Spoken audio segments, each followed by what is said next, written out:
घुरूं छो गबर खां वठूं हक़ु गोघे, घुरूं छो गबर खां वठूं हक़ु गोघे, पिनण खां छिनण में मज़ो थो अचे।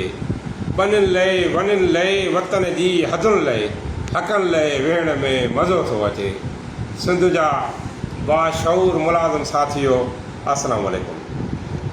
साथियो, अव्हांखे बख़ूबी ॼाण आहे त सिंध सरकार माली साल 2026 ऐं 27 जी 17 जून ते बजट पेश करे रही आहे ऐं काफ़ी अरसे खां वठी सिंध सरकार वफ़ाक़ी मुलाज़िमनि सां ऐं सिंध जे मुलाज़िमनि सां माटेली माह वारो सुलूक पई करे। सिंध जे हाज़िर सरस मुलाज़िमनि ऐं पेंशनरनि सां हमेशह सरकार जे तरफ़ां माटेली माह वारो सुलूक थींदो पियो अचे। इन ई करे सिंध जे सभिनी मुलाज़िमनि खे, हाज़िर सरस ऐं पेंशन मुलाज़िम साथनि खे ऐं तंज़ीमुनि जे सरबराह दोस्तनि खे गोश गुज़ारिश थी कजे त 17 जून ते सभु मसरूफ़तूं ख़तमु करे कराची प्रेस क्लब ते गॾु थी करे सरकार खां अचो त पंहिंजा मुतालबा पिनी न, पंहिंजा हक़ पिनी न, पर सरकार खां पंहिंजा हक़ छीनी वठूं। फेसबुक जे दोस्तनि खे गुज़ारिश थी कजे, उन्हनि दानश्वरनि खे, उन्हनि पिरनि खे जेके मिंट में पोस्ट अचण सां नेगेटिव कमेंट्स था ॾियनि। दोस्तनि चयो त 8 तारीख़ वारो धरणो काॾे वियो? 8 तारीख़ जो धरणो सिर्फ़ु सिकंदर जतोई जे तरफ़ो न हुयो। 8 तारीख़ जे धरणे में खोड़ सारनि तंज़ीमुनि जो गॾियल फ़ैसिलो हुयो ऐं पोइ इहो फ़ैसिलो कयो वियो त जॾहिं बजट पेश थींदी उन ॾींहुं जेको आहे सो धरणो हयो वेंदो ऐं बजट 17 तारीख़ ते पेश थी रही आहे। सिंध जे उन्हनि फेसबुक जे दानश्वरनि खे वरी बि मां गुज़ारिश कंदुसि त नेगेटिव कमेंट्स ॾियण खां पासो कनि, तनक़ीद बराए तनक़ीद खां पासो करे सोशल मीडिया ते मुंहुं मल्हाइनि त जीअं 17 तारीख़ जो जेको एहतजाज आहे उन खे तव्हां असां सभु गॾिजी करे कामयाबी ऐं कामरानी जे तरफ़ वठी वञूं। सोशल मीडिया जे दोस्तनि खे गुज़ारिश थी कजे त उहे सोशल मीडिया जे इस्तेमालु कंदे सिंध जे मुलाज़िमनि ऐं सिंध जे पेंशनरनि में इहा जागृता मुंहुं मल्हाइनि त उहे सभु मसरूफ़तियूं ख़तमु करे 17 तारीख़ ते अची कराची प्रेस क्लब ते गॾु थियनि ऐं सरकार खां पंहिंजा मुतालबा ठके ठोके हल करायूं। मां सिंध जे सभिनी मुलाज़िम तंज़ीमुनि जे सरबराहनि खे, गस्टा सिंध जी मरकज़ी क़यादत मोहतरम साईं हाजी मोहम्मद अशरफ साहब खे ऐं सपला सिंध जी क़यादत साईं मुनर अब्बास जतोई साहब खे, ससपा सिंध जी क़यादत सैयद इसरार अहमद शाह साहब खे गोश गुज़ारिश थो कयां त उहे बि अचनि, हमेशह वांगुरु असां सां गॾिजी बीह मुलाज़िमनि जे हक़नि जे लाइ 17 तारीख़ ते कराचीअ इनकलाब जो आज़ान ॾियनि। आपका सिंध जे सदर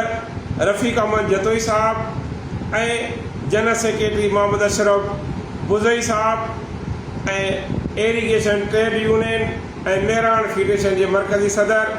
मोहतरम साईं अब्दुर्रहीम भारो साहब ऐं आपका सिंध जे चाचड़ ग्रुप जे सदर मोहतरम साईं बख्श अली चाचड़ साहब,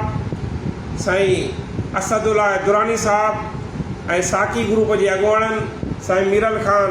भुरगड़ी साहब, लोअर स्टाफ सिंध जे सदर साईं फराज़ अहमद साकी साहब, मेहरान टीचर्स एसोसिएशन सिंध जे सदर साईं इमरान अहमद जूणेजे साहब ऐं non teaching staff college side Sindh जे चेयरमैन सैयद शारदा शाह साहब ऐं Ehsan Mangsi sahab, Shah Latif local government association जे सदर मोहतरम मुश्ताक अहमद कोरेजो साहब, अब्दुल हादी मरखानी साहब, यूनिवर्सिटी एसोसिएशन जे सदर सिराज अहमद भुट्टो साहब ऐं मोहम्मद अली गांगरो साहब ऐं एरीगेशन ऐं फेडरेशन जे मरकज़ी रहनुमा मोहम्मद अज़म मंगरियो साहब, साईं मक़सूद अहमद मैसर साहब ऐं सरदार गिरेवा सिंध जे सदर सरदार अबू बकर ख़ासकेली साहब ऐं फज़लुल्लाह कलोड़ो साहब ऐं Muhammad Qasim Pathan sahab, all Pakistan local government association जे मरकज़ी चेयरमैन ज़ुल्फ़िकार अली शाह साहब, मोहतरम मोहम्मद अकरम राजपूत साहब ऐं अली मर्दा शेख साहब, अब्दुर्रहमान शर साहब, हेल्थ डिपार्टमेंट जे एसोसिएशन जे मरकज़ी अॻुवान अब्दुर्रहमान शर साहब ऐं general secretary Muhammad Sharif Palari sahab, Muhammad Maroof Palari sahab, doctor Roshan Ahmed Chandio sahab ऐं एग्रीकल्चर एसोसिएशन जे मरकज़ी अॻुवान Shabbir Ahmed Khaskheli sahab, young teachers association जे मरकज़ी अॻुवान शहरयार शाह साहब ऐं PTLF जे सभिनी तालकनि खां वठी ज़िलनि ऐं डिवीज़न जे सभिनी दोस्तनि खे हिदायत थी कजे, उनखे पाबंद थो कजे त लाज़मी 17 तारीख़ ते भरपूर नमूने सां शिरकत कनि। जन तंज़ीमुनि जे सरबराहनि जा मां नाला खयां आहिनि, उन्हनि सभिनी पंहिंजनि भाउरनि खे गुज़ारिश थी कजे त हीअ सभु दोस्त असां सां पाण में कुल गॾु आहियूं। वरी बि उनखे गुज़ारिश थी कजे त हू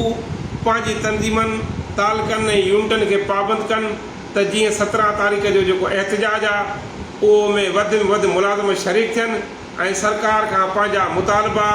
17 तारीख़ ते सरकार खां मुतालबा पंहिंजा मसइला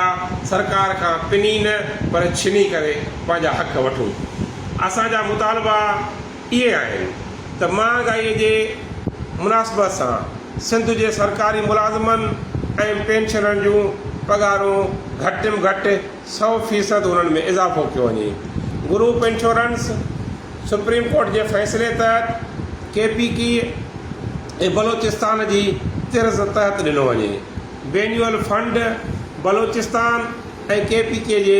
तिर्ज़ तहत ॾिनो वञे। DRA वफ़ाक़ जी तिर्ज़ तहत DRA ॾिनो वञे ऐं पेंशन रिफॉर्मर्स जी नोटिफिकेशन जेका सरकार कढी हुई उनखे अबेंस में रखियो वियो आहे। अबेंस लफ़्ज़ ख़तमु करे उन खे फौरी तौर ते विथड्रा कयो वञे। इहे असांजा जेके मुतालबा आहिनि, इहे मुतालबा आहिनि। वरी बि सभिनी दोस्तनि खे गोश गुज़ारिश थी कजे त अचो 17 तारीख़ ते गॾु थी पंहिंजा हक़ पंहिंजा मुतालबा मर्दानगीअ ऐं मुड़सीअ सां हल करायूं। अचो त जंग जोटियूं हराम खोर शूम सां वॾो थो इनकलाब अचे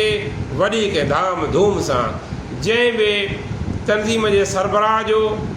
42 असां वटि सिंध में इदारा आहिनि, जंहिं बि दोस्त जो जंहिं बि भाउ जो